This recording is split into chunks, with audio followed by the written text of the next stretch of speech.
When Benjamin Franklin exited the Constitutional Convention, he was asked by a woman, "Sir, what have you given us?" His immediate response was, "A republic, ma'am, if you can keep it." Yet most Americans today have been persuaded that our nation's governmental system is a democracy and not a republic. The difference between these two is essential in understanding Americanism and the American system. Before we discuss political systems, however, it's helpful to address the confusion that has been spread about the political spectrum.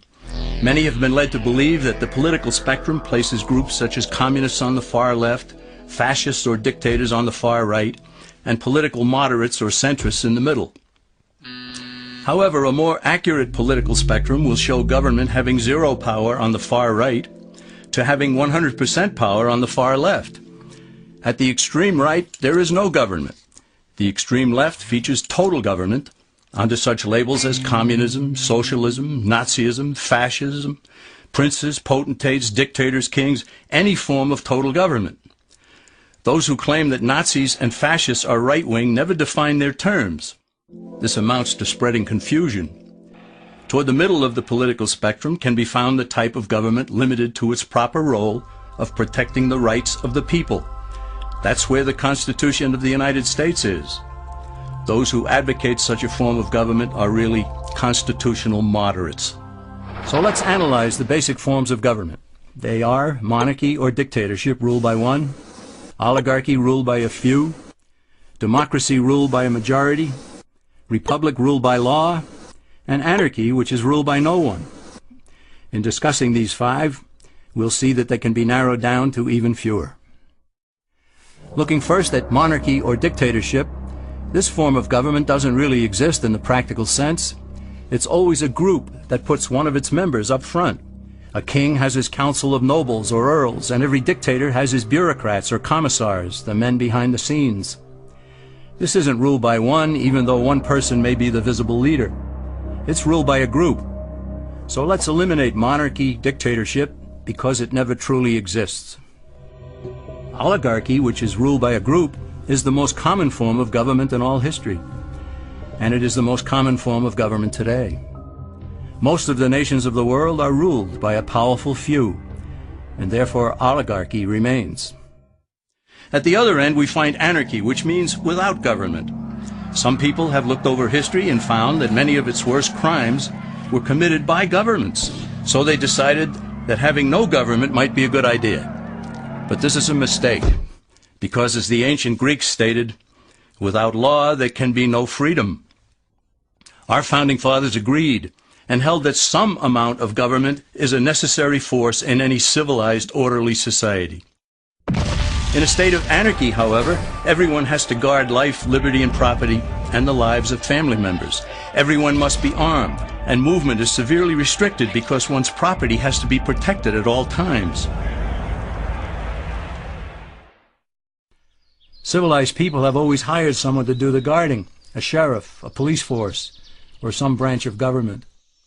Once law enforcement was in place, the people were freer. They could leave their property, work in the fields, and so on. In short, the proper amount of government makes everyone freer. There are some who advocate anarchy, however, not because they want no government, but because they don't like what they have. They use anarchy as a tool for revolutionary change. The condition of anarchy is very much like a vacuum where something rushes in to fill it. These calculating anarchists work to break down the existing government with rioting, killing, looting, and terrorism. Tragically, the people living in such chaos often go to those best able to put an end to it and beg them to take over and restore order. And who is best able to put an end to the chaos? The very people who started it. The anarchists who created the problem then create a government run by them, an oligarchy, where they have total power. This is exactly what happened in Russia that led to Lenin taking total power, and in Germany, where Hitler's brown shirts created the chaos that brought him to power. But anarchy isn't a stable form of government. It's a quick transition from something that exists to something desired by the power-hungry. It's a temporary condition, and because it isn't permanent, we eliminate it as well. The word democracy comes from two Greek words, demos, meaning people, and kratein, meaning to rule. Democracy, therefore, means the rule of the people, majority rule. This, of course, sounds good, but suppose the majority decides to take away one's home, or business, or children. Obviously, there has to be a limit. The flaw in democracy is that the majority isn't restrained. If more than half the people can be persuaded to want something in a democracy, they rule. What about republic? Well, that comes from the Latin, res meaning thing, and publica meaning public. It means the public thing, the law. A true republic is one where the government is limited by law, leaving the people alone. America's founders had a clean slate to write on. They could have set up an oligarchy. In fact, there were some who wanted George Washington to be their king. But the Founding Fathers knew history, and they chose to give us the rule of law in a republic, not the rule of a majority in a democracy. Why? Let's demonstrate the difference in the setting of the Old West. Consider a lynch mob in a democracy. 35 horseback riders chase one lone gunman. They catch him, and they vote 35-1 to hang him. Democracy has triumphed, and there's one less gunman to contend with. Now consider the same scenario in a republic. The 35 horseback riders catch the gunman and vote 35-1 to hang him, but the sheriff arrives, and he says, "You can't kill him. He's got his right to a fair trial." So they take the gunman back to town. A jury of his peers is selected, and they hear the evidence and the defense, and they decide if he shall hang. Does the jury even decide by majority rule? No, it has to be unanimous, or he goes free. The rights of the gunman aren't subject to majority rule, but to the law. This is the essence of a republic. Many Americans would be surprised to learn that the word democracy does not appear in the Declaration of Independence or the U.S. Constitution, nor does it appear in any of the constitutions of the 50 states. The founders did everything they could to keep us from having a democracy. James Madison, rightly known as the father of the Constitution, wrote in essay number 10 of the Federalist Papers, "Democracies have ever been spectacles of turbulence and contention, have ever been found incompatible with personal security or the rights of property, and have in general been as short in their lives as they have been violent in their deaths." Alexander Hamilton agreed, and he stated, "We are a republican government. Real liberty is never found in despotism or in the extremes of democracy." Samuel Adams, a signer of the Declaration of Independence, stated, "Democracy never lasts long. It soon wastes, exhausts, and murders itself." The founders had good reason to look upon democracy with contempt, because they knew that the democracies in the early Greek city-states produced some of the wildest excesses of government imaginable.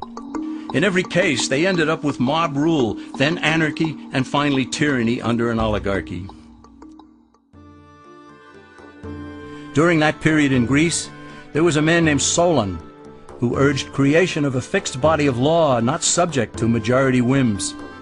But where the Greeks never adopted Solon's wise counsel, the Romans did. Based on what they knew of Solon's laws, they created the 12 tables of the Roman law, and in effect built a republic that limited government power and left the people alone. Since government was limited, the people were free to produce, with the understanding that they could keep the fruits of their labor. In time, Rome became wealthy and the envy of the world. In the midst of plenty, however, the Roman people forgot what freedom entailed. They forgot that the essence of freedom is the proper limitation of government. When government power grows, people freedom recedes. Once the Romans dropped their guard, power-seeking politicians began to exceed the powers granted them in the Roman Constitution.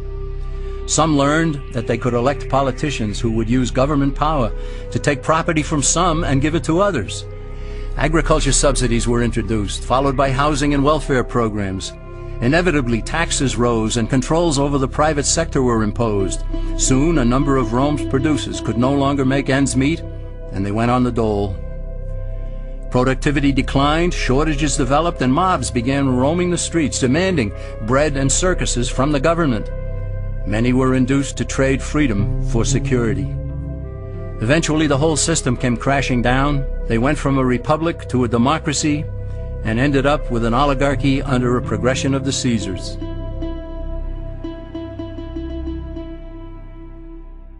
Thus, democracy itself is not a stable form of government.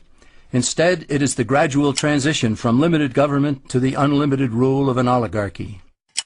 Knowing this, we as Americans are ultimately left with only two choices. We can keep our republic, as Franklin put it, or we will inevitably end up with an oligarchy, a tyranny of the elite.